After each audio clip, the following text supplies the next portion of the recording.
This is how to warp a rigid Heddle loom. It's a little long, but I didn't want to do two parts, so please enjoy. First step is to clamp the loom down on a flat surface. Sorry for the one-handed camera work in this video. It is what it is. And then we set up the peg for the other side. This is going to make sense in just a second. Your heddle needs to be on the loom for this step. That's pretty important. And you can see that I've marked out my plaid pattern with some washable markers so I know which colors go where. So I'm starting with red, and I just tied it to the back bar there, and then I'm going to pull it through the heddle.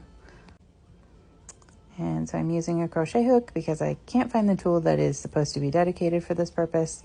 And I am pulling each thread through in a loop through those spaces in between the teeth of the heddle, and then I am looping it around and putting it on that peg that I set up in the back there. And then for every warp thread that's going to be in your piece, you wrap it around that back bar there and pull it through the heddle, just like I did that last one.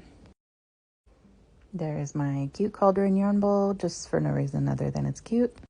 And I'm ending my red stripe here, so I'm going to cut it and then tie off the end, and I'm going to do that for every single color that I'm doing in this plaid. My oldest intern arrived home, so he's helping me roll all of the threads onto that back bar back there.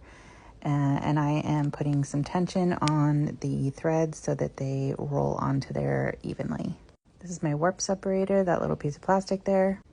And now I am setting the loom onto the stand. The stand I have is just a repurposed quilting stand. It didn't actually come with the loom. Here I am loading all of the yarn onto the shuttles that I'll be using to move it through. There are now two threads hanging out in between all of those teeth, and you have to separate those and pull one of them through the eyes of the heddle and do this all the way across. Then you have to tie all the threads to the front bar using same tension for each group, which is a little harder than it sounds. It's kind of a trick to learn.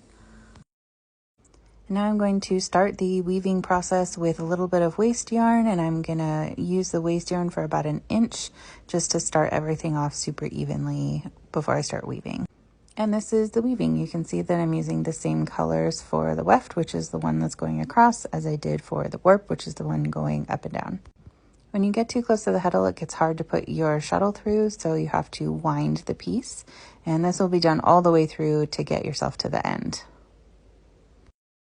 And now I can just continue weaving, and that's how you set up a loom. This is super simplified and sped up, so if you have any specific questions, please let me know and I will do my best to answer them. Thanks.